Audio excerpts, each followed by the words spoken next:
ನಾವಿವತ್ತು ನೋಡ್ತಿರೋ ಮೂವಿ ಎಂತದ್ದು ಅಂತಂದ್ರೆ ನಾವೆಲ್ಲರೂ ಎಷ್ಟೋ ಏಲಿಯನ್ಸ್ ಗಳ ಮೂವಿನ ನೋಡಿರ್ತೀವಿ. ಆ ಎಲ್ಲಾ ಮೂವಿಗಳಲ್ಲಿ ಏಲಿಯನ್ಸ್ ಗಳ ದೊಡ್ಡ ದೊಡ್ಡ ಗುಂಪುಗಳು ಭೂಮಿಗೆ ಬಂದು ಭೂಮಿಯ ಮೇಲೆ ಅಟ್ಯಾಕ್ ಮಾಡಿ ತಮ್ಮ ವಶಕ್ಕೆ ತಗೊಳಕ್ಕೆ ನೋಡ್ತವೆ. ಆದ್ರೆ ನಾವಿವತ್ತು ನೋಡಕ್ಕೆ ಹೊರಟಿರೋ ಮೂವಿಯಲ್ಲಿ ಬರೀ 5 ಏಲಿಯನ್ ಶಿಪ್ ಗಳು ಇಡೀ ಭೂಮಿಯನ್ನೇ ತಮ್ಮ ವಶಕ್ಕೆ ತಗೊಳಕ್ಕೆ ಹೊರಟಿರ್ತವೆ. ನಾನ್ ನೋಡಿದ ಏಲಿಯನ್ಸ್ ಗಳ ಮೂವಿಲಿ ಇದು ಕೂಡ one of the best movie. ಈ ಮೂವಿ ಹೆಸರು ಬ್ಯಾಟಲ್ ಶಿಪ್ ಅಂತ. ಸರಿ, ಈಗ ನಾವು ತುಂಬಾ ಟೈಮ್ ವೇಸ್ಟ್ ಮಾಡದೆ ನಮ್ಮ ಮೇನ್ ಸ್ಟೋರಿ ಕಡೆಗೆ ಹೋಗೋಣ. ಮೂವಿಯ ಮೊದಲ ಸೀನ್ ಅಲ್ಲಿ ನಮ್ಗೆ ತೋರಿಸ್ತಾರೆ ಅಮೆರಿಕದ ನಾಸಾ ಸೈಂಟಿಸ್ಟ್ ಗಳಿಗೆ ನಮ್ಮ ಭೂಮಿ, ಗ್ರಹಗಳು ಹಾಗೆ ಸೂರ್ಯ ಇರುವಂತ ಸೋಲಾರ್ ಸಿಸ್ಟಮ್ ತರನೇ ತುಂಬಾ ದೂರದಲ್ಲಿ ಮತ್ತೊಂದು ಸೋಲಾರ್ ಸಿಸ್ಟಮ್ ಸಿಕ್ಕಿರುತ್ತೆ. ಆ ಸೋಲಾರ್ ಸಿಸ್ಟಮ್ ನಲ್ಲಿ ನಮ್ಮ ಭೂಮಿ ತರನೇ ನೀರು, ಗಾಳಿ, ವಾತಾವರಣ ಇರುವಂತ ಒಂದು ಗ್ರಹ ಇದೆ ಅಂತ ಗೊತ್ತಾಗುತ್ತೆ. ಆ ಗ್ರಹಕ್ಕೆ ನಾಸಾದ ಸೈಂಟಿಸ್ಟ್ ಗಳು ಪ್ಲಾನೆಟ್ ಜಿ ಅಂತ ಹೆಸರನ್ನ ಇಟ್ಟಿರ್ತಾರೆ. ನಮ್ಮ ಭೂಮಿಲಿ ಮನುಷ್ಯರಿರೋ ತರನೇ ಈ ಪ್ಲಾನೆಟ್ ಜಿ ಅನ್ನೋ ಗ್ರಹದಲ್ಲೂ ಕೂಡ ಬುದ್ಧಿವಂತ ಜೀವಿಗಳಿರ್ಬೋದು ಅಂತ ನಾಸಾದ ಸೈಂಟಿಸ್ಟ್ ಗಳೆಲ್ಲ ಸೇರಿ ಒಂದು ಸಿಗ್ನಲ್ ಅನ್ನ ಈ ಪ್ಲಾನೆಟ್ ಜಿ ಅನ್ನೋ ಗ್ರಹಕ್ಕೆ ಕಳಿಸ್ತಾರೆ. ನಂತರದ ಸೀನ್ ಅಲ್ಲಿ ಈ ಮೂವಿಯ ಮೇನ್ ಕ್ಯಾರೆಕ್ಟರ್ಸ್ ಗಳು ನಮ್ಗೆ ಪರಿಚಯ ಆಗ್ತಾರೆ. ಇವನ ಹೆಸರು ಸ್ಟೋನ್ ಹಾಪರ್ ಅಂತ. ಸ್ಟೋನ್ ಹಾಪರ್ US ನೇವಿಯಲ್ಲಿ ಕಮಾಂಡರ್ ಆಗಿರ್ತಾನೆ. ಆದ್ರೆ ಇವನ ತಮ್ಮ ಅಲೆಕ್ಸ್ ಹಾಪರ್ ಯಾವುದೇ ಕೆಲಸನೂ ಮಾಡದೆ ಒಳ್ಳೆ ಪೊರ್ಕಿ ತರ ಅಲ್ಲಿ ಇಲ್ಲಿ ಓಡಾಡ್ಕೊಂಡು ನಿಂತಿರ್ತಾನೆ. ಆದ್ರಿಂದ ಸ್ಟೋನ್ ಅವನಿಗೆ ಚೆನ್ನಾಗಿ ಬೈದು ಹೇಳ್ತಾನೆ, ನೀನ್ ಈ ತರ ಜವಾಬ್ದಾರಿ ಇಲ್ದೇ ಇರೋ ಒಂಥರ ಓಡಾಡ್ಕೊಂಡು ನಿಂತ್ಕೊಳ್ಳೋದು ನನ್ಗೆ ಇಷ್ಟ ಇಲ್ಲ. ಆದ್ರಿಂದ ರೆಡಿ ಆಗು, ನಾಳೆಯಿಂದ ನೀನು ನೇವಿಗೆ ಜಾಯ್ನ್ ಆಗ್ಬೇಕು ಅಂತ.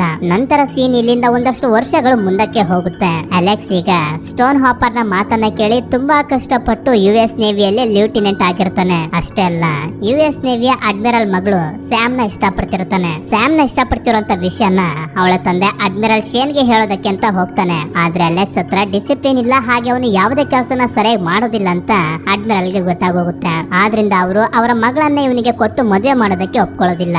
ಈ ಕಡೆ ನಮ್ಗೆ ನಾಸಾದ ಹೆಡ್ ಕ್ವಾರ್ಟರ್ ನಲ್ಲಿ ತೋರಿಸ್ತಾರೆ. ಮೂವಿಯ ಮೊದಲಲ್ಲಿ ತೋರಿಸಿದ್ರಲ್ಲ, ಪ್ಲಾನೆಟ್ ಜಿ ಇರುವಂತ ಬುದ್ಧಿವಂತ ಜೀವಿಗಳನ್ನ ಕಾಂಟ್ಯಾಕ್ಟ್ ಮಾಡೋದಕ್ಕೆ ನಾಸಾದ ಸೈಂಟಿಸ್ಟ್ ಗಳು ಸಿಗ್ನಲ್ ಅನ್ನ ಕಳಿಸಿದ್ನ. ಆ ಸಿಗ್ನಲ್ ಅನ್ನ ಫಾಲೋ ಮಾಡ್ಕೊಂಡು ಪ್ಲಾನೆಟ್ ಜಿ ಇರುವಂತ ಜೀವಿಗಳು 5 ಸ್ಪೇಸ್ ಶಿಪ್ ನಲ್ಲಿ ತುಂಬಾ ವೇಗವಾಗಿ ಭೂಮಿಯ ಕಡೆಗೆ ಬರ್ತಿರ್ತವೆ. ಹೀಗೆ ಬರ್ತಿರ್ಬೇಕಾದ್ರೆ ಆ 5 ಸ್ಪೇಸ್ ಶಿಪ್ ನಲ್ಲಿ ಒಂದು ಸ್ಪೇಸ್ ಶಿಪ್ ಸ್ಯಾಟಲೈಟ್ ಗೆ ಕ್ರಾಶ್ ಆಗಿ ಹಾಂಗ್ಕಾಂಗ್ ನ ಸಿಟಿಯ ಮಧ್ಯೆ ಬಂದು ಬಿದ್ದೋಗುತ್ತೆ. ಇದರಿಂದ ಎಷ್ಟೋ ಅಮಾಯಕ ಜನರು ಅವರ ಪ್ರಾಣನ ಕಳ್ಕೊತಾರೆ. ಉಳಿದ 4 ಸ್ಪೇಸ್ ಶಿಪ್ ಗಳು ಬಂದು ಸಮುದ್ರದಲ್ಲಿ ಲ್ಯಾಂಡ್ ಆಗ್ತವೆ. ಸೈಂಟಿಸ್ಟ್ ಗಳು ಆ ಕ್ರಾಶ್ ಆಗಿರುವಂತ ಸ್ಪೇಸ್ ಶಿಪ್ ಅನ್ನ ಚೆಕ್ ಮಾಡಿದಾಗ ಅವರಿಗೆ ಗೊತ್ತಾಗುತ್ತೆ ಏಲಿಯನ್ಸ್ ಗಳು ಕಮ್ಯುನಿಕೇಶನ್ ಮಾಡೋದಕ್ಕೆ ಅಂತ ಇಟ್ಕೊಂಡಿದ್ದ ಸ್ಪೇಸ್ ಶಿಪ್ ಈಗ ಕ್ರಾಶ್ ಆಗಿರೋದು ಅಂತ.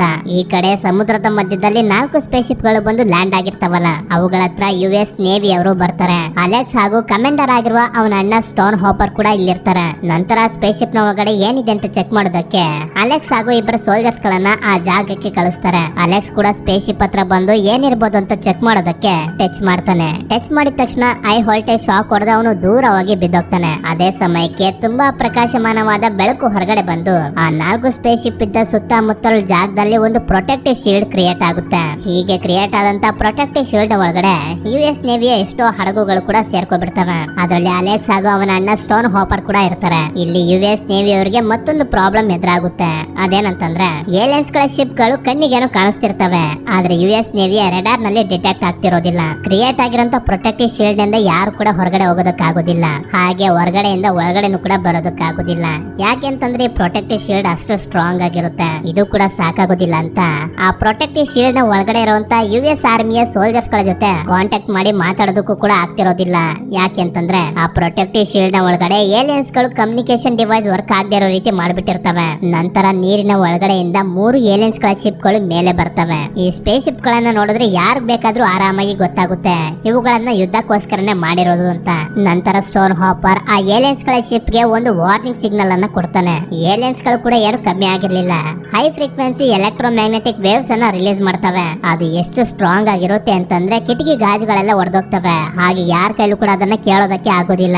ನಂತರ ಏಲಿಯನ್ಸ್ ಗಳು ಪ್ರೊಟೆಕ್ಟಿವ್ ಶೀಲ್ಡ್ ನ ಒಳಗಡೆ ಇದ್ದಂತ US ನೇವಿಯ ಶಿಪ್ ಗಳನ್ನ ಸ್ಕ್ಯಾನ್ ಮಾಡಿದಾಗ ಆ ಶಿಪ್ ಗಳಲ್ಲಿ ವೆಪನ್ಸ್ ಗಳಿರೋದು ಏಲಿಯನ್ಸ್ ಗಳಿಗೆ ಗೊತ್ತಾಗುತ್ತೆ. ಆದ್ರಿಂದ US ನೇವಿಯ 2 ಶಿಪ್ ಗಳ ಮೇಲೆ ಬಾಂಬ್ ಗಳನ್ನ ಹಾಕಿ ಧ್ವಂಸ ಮಾಡಕ್ ಬಿಡ್ತವೆ.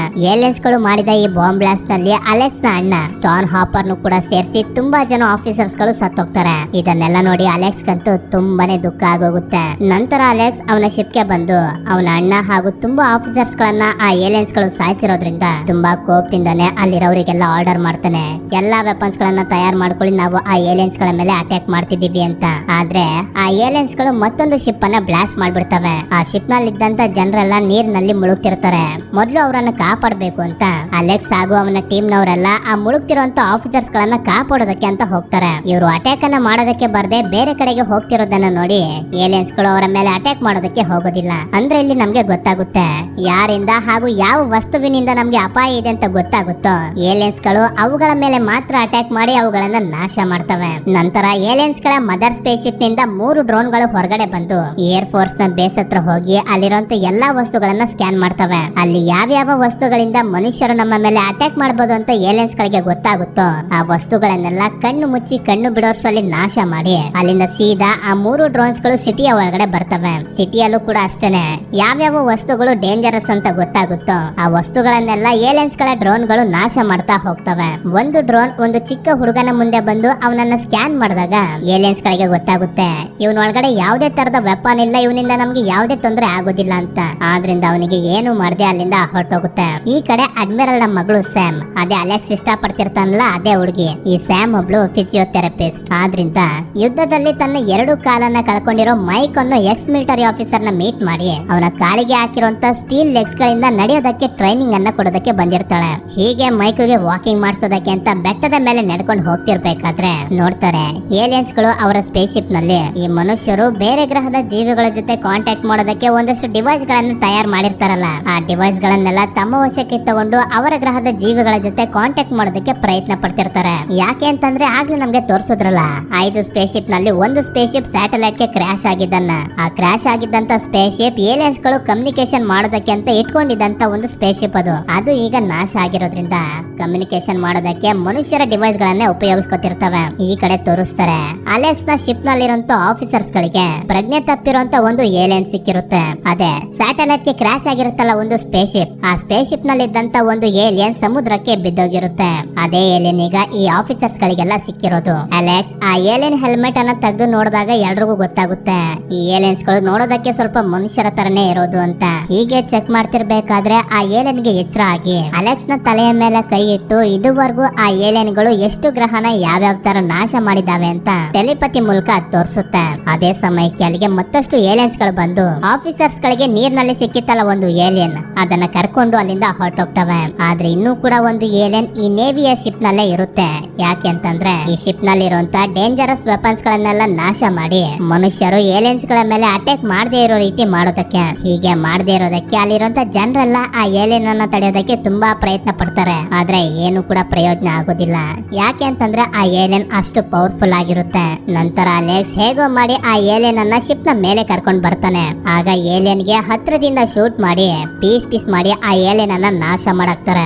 ಏಲಿಯನ್ಸ್ ಗಳು ಯಾಕೆ ಅವರ ಗ್ರಹದ ಜೀವಿಗಳನ್ನ ಕಾಂಟ್ಯಾಕ್ಟ್ ಮಾಡೋದಕ್ಕೆ ಪ್ರಯತ್ನ ಪಡ್ತಿದ್ದಾರೆ ಅಂತಂದ್ರೆ ಅವರ ಗ್ರಹದಲ್ಲಿರುವಂತ ಮತ್ತಷ್ಟು ಏಲಿಯನ್ಸ್ ಗಳನ್ನ ಭೂಮಿಗೆ ಕರೆಸಿ ಭೂಮಿಲಿರುವಂತ ಜೀವಿಗಳನ್ನೆಲ್ಲ ನಾಶ ಮಾಡಿ ಭೂಮಿನ ತಮ್ಮ ವಶಕ್ಕೆ ತಗೋಬೇಕು ಅಂತ ಅನ್ಕೊಂಡಿರ್ತವೆ. ಆದ್ರೆ ಏಲಿಯನ್ಸ್ ಗಳು ಅವರ ಗ್ರಹದಲ್ಲಿರುವಂತ ಜೀವಿಗಳಿಗೆ ಸಿಗ್ನಲ್ ಅನ್ನ ಕಳಿಸೋದಕ್ಕೆ ಬೆಳಗಿನ ಜಾವದವರೆಗೂ ಕಾಯಬೇಕು. ಯಾಕೆ ಅಂತಂದ್ರೆ ಈ ಕಮ್ಯುನಿಕೇಶನ್ ಡಿವೈಸ್ ಗಳು 24 ಗಂಟೆಗೆ ಒಂದ್ಸಲ ಮಾತ್ರ ವರ್ಕ್ ಆಗೋದು. ಈ ಕಮ್ಯುನಿಕೇಶನ್ ಡಿವೈಸ್ ಗಳಿದ್ದ ಜಾಗದಲ್ಲಿ ಒಬ್ಬ ಸೈಂಟಿಸ್ಟ್ ಕೂಡ ಇರ್ತಾನೆ. ಅವನು ಸ್ಯಾಮ್ ಹಾಗೂ ಮೈಕ್ಗೆ ಸಿಕ್ಕಿ ಏಲಿಯನ್ಸ್ ಗಳು ಅವರ ಗ್ರಹದ ಜೀವಿಗಳಿಗೆ ಸಿಗ್ನಲ್ ಕಳಿಸ್ತಿರೋ ವಿಷಯನ ಹಾಗೆ ಯಾಕೆ ಸಿಗ್ನಲ್ ಅನ್ನ ಕಳಿಸ್ತಿದ್ದಾರೆ ಅಂತ ಅನ್ನೋ ಎಲ್ಲಾ ವಿಷಯನೂ ಕೂಡ ಹೇಳ್ತಾನೆ. ಈ ಕಡೆ ಅಲೆಕ್ಸ್ ನ ಶಿಪ್ ನಲ್ಲಿ ತೋರಿಸ್ತಾರೆ ನಾಶ ಆಗಿದ್ದಂತ ಏಲಿಯನ್ ಹೆಲ್ಮೆಟ್ ಅನ್ನು ಒಬ್ಬ ಆಫೀಸರ್ ಹಾಕೊಂಡಾಗ ಅವನಿಗೆ ಗೊತ್ತಾಗುತ್ತೆ ಈ ಹೆಲ್ಮೆಟ್ ಇರೋದು ಸೂರ್ಯನ ಕಿರಣಗಳಿಂದ ತಪ್ಪಿಸ್ಕೊಳ್ಳೋಕೆ ಅಂತ. ಅಂದ್ರೆ ಈ ಏಲಿಯನ್ಸ್ ಗಳಿಗೆ ಸೂರ್ಯನ ಕಿರಣಗಳಲ್ಲಿ ನೋಡೋದಕ್ಕೆ ಆಗೋದಿಲ್ಲ ಅಂತ. ಈ ವಿಷಯನ ಆಫೀಸರ್ ಅಲೆಕ್ಸ್ ಗೆ ಬಂದು ಹೇಳ್ತಾನೆ. ನಂತರ ನೋಡ್ತಿದ್ದಂಗೆ ರಾತ್ರಿ ಆಗೋಗುತ್ತೆ. ಅಲೆಕ್ಸ್ ಹಾಗೂ ಅವನ ಟೀಮ್ ನವರಿಗೆ ಏಲಿಯನ್ಸ್ ಗಳ ಮೇಲೆ ಅಟ್ಯಾಕ್ ಮಾಡೋದಕ್ಕೆ ಆಗ್ತಿರೋದಿಲ್ಲ. ಯಾಕೆ ಅಂತಂದ್ರೆ ಏಲಿಯನ್ಸ್ ಗಳ ಸ್ಪೇಸ್ ಶಿಪ್ ಗಳು ರೆಡಾರ್ ನಲ್ಲಿ ಡಿಟೆಕ್ಟ್ ಆಗ್ತಿರೋದಿಲ್ಲ. ಹೋಗ್ಲಿ ಹಾಗೆ ನೋಡ್ಕೊಂಡಾದ್ರೂ ಅಟ್ಯಾಕ್ ಮಾಡೋಣ ಅಂತಂದ್ರೆ ಕತ್ಲು ಬೇರೆ. ಅಲೆಕ್ಸ್ ನ ಶಿಪ್ ನಲ್ಲಿ ಜಪಾನ್ ನೇವಿ ಶಿಪ್ ನ ಒಬ್ಬ ಕ್ಯಾಪ್ಟನ್ ಕೂಡ ಇರ್ತಾನೆ. ಅವನು ಅಲೆಕ್ಸ್ ಗೆ ಹಾಗೂ ಅವನ ಟೀಮ್ ನವರಿಗೆ ಒಂದು ಐಡಿಯಾನ ಕೊಡ್ತಾನೆ. ಅದೇನಂತಂದ್ರೆ ಸಮುದ್ರದ ವೆದರ್ ಹೇಗಿದೆ ಅಂತ ತಿಳ್ಕೊಳ್ಳೋದಕ್ಕೆ. ಅಂದ್ರೆ ಯಾವಾಗ ಸಮುದ್ರದಲ್ಲಿ ಅಲೆಗಳು ಬರ್ತವೆ, ಸುನಾಮಿ ಏನಾದ್ರೂ ಬರ್ತಾವ ಅಂತ ಚೆಕ್ ಮಾಡೋದಕ್ಕೆ ಸೆನ್ಸರ್ಸ್ ಗಳಿರಂತ ಡಿವೈಸ್ ಗಳನ್ನ ಸಮುದ್ರದಲ್ಲಿ ಇಟ್ಟಿರ್ತಾರೆ. ಈ ಸಮುದ್ರದಲ್ಲಿ ಯಾವ್ದಾದ್ರೂ ವಸ್ತು ಒಂದ್ ಕಡೆಯಿಂದ ಮತ್ತೊಂದು ಕಡೆಗೆ ಟ್ರಾವೆಲ್ ಮಾಡಿದ್ರೆ ನಮ್ಗೆ ಆರಾಮಾಗಿ ಗೊತ್ತಾಗೋಗುತ್ತೆ. ಆ ಡಿವೈಸ್ ಅನ್ನ ಯೂಸ್ ಮಾಡ್ಕೊಂಡು ಏಲಿಯನ್ಸ್ ಗಳ ಮೇಲೆ ಅಟ್ಯಾಕ್ ಮಾಡೋಣ ಅಂತ. ಸರಿ ಅಂತ ಹೇಳಿ ಆ ಡಿವೈಸ್ ಗಳನ್ನ ಯೂಸ್ ಮಾಡ್ತಾರೆ. ಆಗ ಏಲಿಯನ್ಸ್ ಗಳ ಶಿಪ್ ಗಳು ಎಲ್ಲೆಲ್ಲಿವೆ ಅಂತ ಇವರಿಗೆ ಗೊತ್ತಾಗೋಗುತ್ತೆ. ನಂತರ ತುಂಬಾ ತಡ ಮಾಡದೆ ಏಲಿಯನ್ಸ್ ಗಳ ಶಿಪ್ ನ ಮೇಲೆ ಅಟ್ಯಾಕ್ ಮಾಡ್ತಾರೆ. ಆದ್ರೆ ಮೊದಲನೇ ಸಲ ಟಾರ್ಗೆಟ್ ಮಿಸ್ ಆಗೋಗುತ್ತೆ.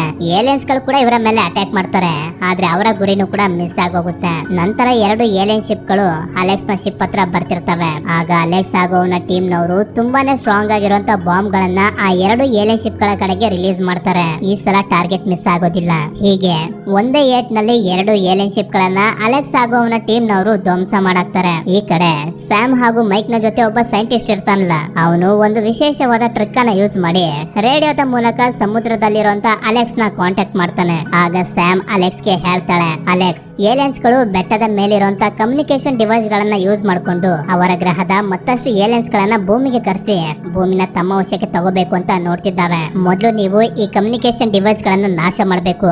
ನಿಮ್ಮ ಹತ್ರ 5 ಗಂಟೆ ಟೈಮ್ ಇದೆ. 5 ಗಂಟೆಗಳಾದ್ಮೇಲೆ ಏಲಿಯನ್ಸ್ ಗಳು ಅವರ ಗ್ರಹದ ಜೀವಿಗಳನ್ನ ಕಾಂಟ್ಯಾಕ್ಟ್ ಮಾಡ್ತವೆ. ಯಾಕೆ ಅಂತಂದ್ರೆ ಈ ಕಮ್ಯುನಿಕೇಶನ್ ಡಿವೈಸ್ ಗಳು ವರ್ಕ್ ಆಗೋದು 24 ಗಂಟೆಗೆ ಒಂದು ಸಲ ಮಾತ್ರ. ಹೀಗಂತ ಹೇಳ್ತಿದ್ದಂಗೆನೆ ಇವರ ರೇಡಿಯೋದ ಕನೆಕ್ಷನ್ ಕೂಡ ಕಟ್ ಆಗೋಗುತ್ತೆ. ನಂತರ ಇವರೆಲ್ಲರಿಗೂ ಗೊತ್ತಾಗುತ್ತೆ ಏಲಿಯನ್ಸ್ ಗಳ ಮತ್ತೊಂದು ಶಿಪ್ ಇವರ ಕಡೆಗೆ ಬರ್ತಿದೆ ಅಂತ. ಆ ಏಲಿಯನ್ ಶಿಪ್ ಅನ್ನು ಕೂಡ ಬ್ಲಾಸ್ಟ್ ಮಾಡೋದಕ್ಕೆ ನೋಡ್ತಾರೆ, ಆದ್ರೆ ಅದು ಟಾರ್ಗೆಟ್ ಗೆ ಸಿಗ್ತಾನೆ ಇರೋದಿಲ್ಲ. ಆಗ ಇವರೆಲ್ಲರೂ ಡಿಸೈಡ್ ಮಾಡ್ತಾರೆ ಕಮ್ಯುನಿಕೇಶನ್ ಡಿವೈಸ್ ಗಳಿರುವಂತ ಜಾಗಕ್ಕೆ ಏಲಿಯನ್ಸ್ ಗಳನ್ನ ಕರ್ಕೊಂಡು ಹೋಗಿ ಅಲ್ಲೇ ಅವುಗಳನ್ನ ಬ್ಲಾಸ್ಟ್ ಮಾಡಬೇಕು. ಅಷ್ಟೊತ್ತಿಗೆ ಬೆಳಕು ಕೂಡ ಆಗಿರುತ್ತೆ. ಬೆಳಕಿನಲ್ಲಿ ಏಲಿಯನ್ಸ್ ಗಳನ್ನ ಸಾಯಿಸೋದು ಇನ್ನೂ ಕೂಡ ಈಸಿ ಆಗುತ್ತೆ ಅಂತ. ನಂತರ ಎಲ್ಲರೂ ಕಮ್ಯುನಿಕೇಶನ್ ಡಿವೈಸ್ ಗಳಿರುವಂತ ಬೆಟ್ಟದ ಹತ್ರ ಬರ್ತಾರೆ. ಅಲ್ಲಿಗೆ ಏಲಿಯನ್ಸ್ ಗಳ ಶಿಪ್ ಕೂಡ ಬರುತ್ತೆ. ಈಗ 2 ಶಿಪ್ ಗಳು ಮುಖಾಮುಖಿ ಆಗಿರ್ತವೆ. ಈ ಕಡೆ ಅಲೆಕ್ಸ್ ಹಾಗೂ ಜಪಾನ್ ಆಫೀಸರ್ ಏಲಿಯನ್ಸ್ ಗಳ ಶಿಪ್ ನ ಗ್ಲಾಸ್ ಗೆ ಶೂಟ್ ಮಾಡ್ತಾರೆ. ಇದರಿಂದ ಏಲಿಯನ್ಸ್ ಗಳಿಗೆ ಸೂರ್ಯನ ಬೆಳಕಿನಲ್ಲಿ ಏನು ಕೂಡ ನೋಡೋದಕ್ಕೆ ಆಗೋದಿಲ್ಲ. ಇದ್ರ ಅಡ್ವಾಂಟೇಜ್ ಅನ್ನ ತಗೊಂಡು ಅಲೆಕ್ಸ್ ನ ಟೀಮ್ ನವರು ಅವ್ರ ಹತ್ರ ಇದ್ದಂತ ಎಲ್ಲಾ ಬಾಂಬ್ಸ್ ಗಳನ್ನ ಏಲಿಯನ್ಸ್ ಗಳ ಶಿಪ್ ನ ಕಡೆಗೆ ರಿಲೀಸ್ ಮಾಡ್ತಾರೆ. ಹಾಗೆ ಅವ್ರ ಹತ್ರ ಇದ್ದಂತ ಗನ್ ಗಳಿಂದ ಶೂಟ್ ಕೂಡ ಮಾಡ್ತಾರೆ. ಇದರಿಂದ 3ನೇ ಏಲಿಯನ್ ಶಿಪ್ ಕೂಡ ನಾಶ ಆಗೋಗುತ್ತೆ. ಆದ್ರೆ ಅಲ್ಲಿಗೆ ಏಲಿಯನ್ಸ್ ಗಳ ಡ್ರೋನ್ ಬಂದು ಅಲೆಕ್ಸ್ ನ ಶಿಪ್ ಅನ್ನ ಕಂಪ್ಲೀಟ್ ಆಗಿ ನಾಶ ಮಾಡೋದಕ್ಕೆ ಶುರು ಮಾಡ್ತವೆ. ಹೇಗೋ ಮಾಡಿ ಆ ಬೋಟ್ ನಲ್ಲಿದ್ದ ಎಲ್ಲಾ ಆಫೀಸರ್ಸ್ ಗಳು ಲೈಫ್ ಬೋಟ್ ನ ಸಹಾಯದಿಂದ ಆ ಶಿಪ್ ನಿಂದಾನೆ ಹೊರಗಡೆ ಬರ್ತಾರೆ. ಈ ಕಡೆ ಕಮ್ಯುನಿಕೇಶನ್ ಡಿವೈಸ್ ಗಳಿರುವಂತ ಬೆಟ್ಟದ ಮೇಲೆ ಏಲಿಯನ್ಸ್ ಗಳು ಎಲ್ಲಾ ತಯಾರನ್ನು ಮಾಡಿಕೊಂಡು ಅವರ ಗ್ರಹಕ್ಕೆ ಸಿಗ್ನಲ್ ಅನ್ನ ಕಳಿಸೋದಕ್ಕೆ ನೋಡ್ತಿರ್ತಾರೆ. ಆಗ ಅಲ್ಲಿಗೆ ಸ್ಯಾಮ್ ಹಾಗೂ ಮೈಕ್ ಬಂದು ಕಾರ್ ನಿಂದ ಒಂದು ಡಿವೈಸ್ ಗೆ ಕ್ರಾಶ್ ಮಾಡ್ತಾರೆ. ಇದರಿಂದ ಸಿಗ್ನಲ್ ಡಿಸ್ಕನೆಕ್ಟ್ ಆಗೋಗುತ್ತೆ. ಈ ಕಡೆ ಶಿಪ್ ನಾಶ ಆಗೋಯ್ತಲ್ಲ ಅಂತ ಎಲ್ಲಾ ಆಫೀಸರ್ಸ್ ಗಳು ತುಂಬಾ ದುಃಖ ಪಡ್ತಿರ್ಬೇಕಾದ್ರೆ ಅಲೆಕ್ಸ್ ಗೆ ನೆನಪಾಗುತ್ತೆ ಇನ್ನೂ ಕೂಡ ನಮ್ಗೊಂದು ಶಿಪ್ ಸಿಗುತ್ತೆ ಅಂತ. 70 ವರ್ಷಗಳ ಹಿಂದಿನ ಒಂದು ಯುದ್ಧದ ಹಡಗಿದೆ. ಅದು ತುಂಬಾನೇ ಸ್ಟ್ರಾಂಗ್ ಆಗಿರುವಂತ ಹಡಗು. ಆದ್ರೆ ಈಗ ಅದು ಮ್ಯೂಸಿಯಂ ಆಗೋಗಿದೆ. ಅಲೆಕ್ಸ್ ಹಾಗೂ ಅವನ ಟೀಮ್ ನವರು 70 ವರ್ಷಗಳ ಕಾಲ ಹಳೆಯ ಯುದ್ಧದ ಹಡಗಿನ ಹತ್ರ ಬರ್ತಾರೆ. ಈ ಹಡಗಿನಲ್ಲಿ ತುಂಬಾ ಹಳೆಯ ಟೆಕ್ನಾಲಜಿ ಇರೋದ್ರಿಂದ ಅಲೆಕ್ಸ್ ನ ಟೀಮ್ ನವರಿಗೆ ಇದನ್ನು ಆಪರೇಟ್ ಮಾಡೋದಕ್ಕೆ ಬರ್ತಿರೋದಿಲ್ಲ. ಆದ್ರಿಂದ ಅಲ್ಲೇ ಇದ್ದ ರಿಟೈರ್ಡ್ ನೇವಿ ಆಫೀಸರ್ಸ್ ಗಳನ್ನ ತಮ್ಮ ಸಹಾಯಕ್ಕೆ ಕರ್ಕೋತಾರೆ. ಯಾಕೆ ಅಂತಂದ್ರೆ ಈ ಹಡಗನ್ನ ಮೊದಲು ಇವರೇ ಆಪರೇಟ್ ಮಾಡ್ತಿದ್ದು. ಎಲ್ಲರನ್ನ ಕರ್ಕೊಂಡು ಕೊನೆಯ ಏಲಿಯನ್ ಶಿಪ್ ಇರುವಂತ ಜಾಗಕ್ಕೆ ಬರ್ತಾರೆ. ಇದು ಮಾಮೂಲಿ ಶಿಪ್ ಅಲ್ಲ, ಇದು ಏಲಿಯನ್ಸ್ ಗಳ ಮದರ್ ಶಿಪ್. ಇದರಿಂದಾನೇ ಪ್ರೊಟೆಕ್ಟಿವ್ ಶೀಲ್ಡ್ ಕ್ರಿಯೇಟ್ ಆಗಿರೋದು. ಏಲಿಯನ್ಸ್ ಗಳು ಸ್ಕ್ಯಾನ್ ಮಾಡಿ ಇವರ ಶಿಪ್ ನ ಮೇಲೆ ಅಟ್ಯಾಕ್ ಮಾಡ್ತಾರೆ. ಆಗ ಅಲೆಕ್ಸ್ ಒಂದು ಐಡಿಯಾನ ಮಾಡಿ ಶಿಪ್ ನಲ್ಲಿದ್ದ ಲಂಗೂರ್ ನ ರಿಲೀಸ್ ಮಾಡಿಸ್ತಾನೆ. ಈ ಲಂಗೂರ್ ಇರೋದು ಶಿಪ್ ನ ನಿಲ್ಲಿಸೋದಕ್ಕೆ ಸಹಾಯ ಆಗ್ಲಿ ಅಂತ. ಲಂಗೂರ್ ನ ರಿಲೀಸ್ ಮಾಡಿದ್ರಿಂದ ಏಲಿಯನ್ಸ್ ಗಳ ಗುರಿ ಮಿಸ್ ಆಗೋಗುತ್ತೆ. ಅಲೆಕ್ಸ್ ನ ಶಿಪ್ ನವರು ಉಳ್ಕೊಳ್ತಾರೆ. ನಂತರ ಏಲಿಯನ್ಸ್ ಗಳು ಬಾಂಬ್ ಅನ್ನ ಮತ್ತೆ ರೀಲೋಡ್ ಮಾಡೋಷ್ಟರಲ್ಲಿ ಅಲೆಕ್ಸ್ ಆ ಏಲಿಯನ್ ಶಿಪ್ ನ ಮೇಲೆ ಅಟ್ಯಾಕ್ ಮಾಡಿಸ್ತಾನೆ. ಇದರಿಂದ ಆ ದೊಡ್ಡ ಏಲಿಯನ್ ಶಿಪ್ ಕೂಡ ನಾಶ ಆಗ್ತಿರುತ್ತೆ. ಈ ಯುದ್ಧದಲ್ಲಿ ಏಲಿಯನ್ಸ್ ಗಳು ಕೂಡ ಅಲೆಕ್ಸ್ ನ ಶಿಪ್ ನ ಮೇಲೆ ದಾಳಿ ಮಾಡಿ ಡ್ಯಾಮೇಜ್ ಮಾಡ್ತವೆ.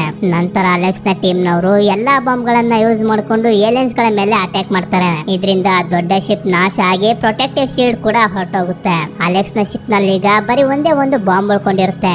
ಆ ಬಾಂಬ್ ನಿಂದ ಬೆಟ್ಟದ ಮೇಲಿರುವಂತ ಕಮ್ಯುನಿಕೇಶನ್ ಡಿವೈಸ್ ಅನ್ನ ನಾಶ ಮಾಡಬೇಕು ಅಂತ ಡಿಸೈಡ್ ಮಾಡ್ತಾರೆ. ಆ ಬೆಟ್ಟದ ಮೇಲಿರುವಂತ ಕಮ್ಯುನಿಕೇಶನ್ ಡಿವೈಸ್ ಗಳನ್ನ ನಾಶ ಮಾಡೋದಕ್ಕೆ ಅಂತ ಉಳ್ಕೊಂಡಿರುವಂತ ಕೊನೆಯ ಬಾಂಬ್ ಅನ್ನ ಆ ಬೆಟ್ಟದ ಕಡೆಗೆ ರಿಲೀಸ್ ಮಾಡ್ತಾರೆ. ಇದರಿಂದ ಆ ಕಮ್ಯುನಿಕೇಶನ್ ಡಿವೈಸ್ ಗಳೆಲ್ಲ ನಾಶ ಆಗಿ ಅಲ್ಲಿದ್ದಂತ ಏಲಿಯನ್ಸ್ ಗಳು ಕೂಡ ಸತ್ತೋಗ್ತವೆ. ಆದ್ರೆ ಈ ಕಡೆ ಸಮುದ್ರದಲ್ಲಿದ್ದಂತ ಏಲಿಯನ್ಸ್ ಗಳ ಮದರ್ ಶಿಪ್ ನಾಶ ಆಗೋದಕ್ಕೂ ಮುಂಚೆನೆ ಅಲೆಕ್ಸ್ ನ ಶಿಪ್ ಅನ್ನ ಧ್ವಂಸ ಮಾಡಬೇಕು ಅಂತ 3 ಡ್ರೋನ್ಸ್ ಗಳನ್ನ ರಿಲೀಸ್ ಮಾಡ್ತವೆ. ಇನ್ನೇನು ಆ 3 ಡ್ರೋನ್ಸ್ ಗಳು ಅಲೆಕ್ಸ್ ನ ಶಿಪ್ ನ ಮೇಲೆ ದಾಳಿ ಮಾಡಬೇಕು ಅಂತ ಅನ್ಕೊಳ್ತಿರ್ಬೇಕಾದ್ರೇನೆ US ನ ಏರ್ ಫೋರ್ಸ್ ನವರು ಬಂದು ಆ ಡ್ರೋನ್ಸ್ ಗಳನ್ನ ಬ್ಲಾಸ್ಟ್ ಮಾಡಿ ಶಿಪ್ ನಲ್ಲಿದ್ದಂತ ಅಲೆಕ್ಸ್ ಹಾಗೂ ಅವನ ಟೀಮ್ ನವರನ್ನ ಕಾಪಾಡ್ತಾರೆ. ಇಲ್ಲಿಗೆ ಏಲಿಯನ್ಸ್ ಗಳ ಪ್ರಾಬ್ಲಮ್ ಕಂಪ್ಲೀಟ್ ಆಗಿ ಮುಗಿದೋಗುತ್ತೆ.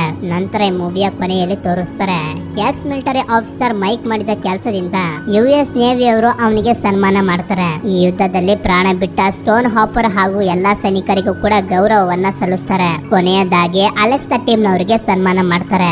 ಹಾಗೆ ಅಲೆಕ್ಸ್ ಮಾಡಿರುವಂತ ಸಾಹಸದಿಂದ ಅವನಿಗೆ ಪ್ರಶಸ್ತಿಯನ್ನು ಕೊಟ್ಟು ಗೌರವಿಸ್ತಾರೆ. ಸ್ಯಾಮ್ ನ ತಂದೆ ಅಡ್ಮಿರಲ್ ಶೇನ್ಗೂ ಕೂಡ ಈಗ ಅಲೆಕ್ಸ್ ಇಷ್ಟ ಆಗಿರ್ತಾನೆ. ಆದ್ರಿಂದ ಸ್ಯಾಮ್ ನ ಅಲೆಕ್ಸ್ ಗೆ ಕೊಟ್ಟು ಮದುವೆ ಮಾಡೋದಕ್ಕೆ ಒಪ್ಕೋತಾರೆ. ಇಲ್ಲಿಗೆ ಈ amazing alien thriller movie end ಆಗುತ್ತೆ. ಈ ವಿಡಿಯೋ ಹೇಗನ್ನಿಸ್ತು ಅಂತ ನನಗೆ ಕಮೆಂಟ್ ಮಾಡಿ ತಿಳಿಸಿ. ಹಾಗೆ ವಿಡಿಯೋ ಏನಾದ್ರೂ ನಿಮ್ಗೆ ಇಷ್ಟ ಆಗಿತ್ತು ಅಂತಂದ್ರೆ ಲೈಕ್ ಮಾಡಿ. ಹಾಗೆ ನಿಮ್ಗೆ ಏನಾದ್ರೂ ಇಷ್ಟ ಇತ್ತು ಅಂತಂದ್ರೆ ಈ ವಿಡಿಯೋನ ಶೇರ್ ಮಾಡಿ. ಸಿಗೋಣ ಮತ್ತೊಂದು ವಿಡಿಯೋದಲ್ಲಿ.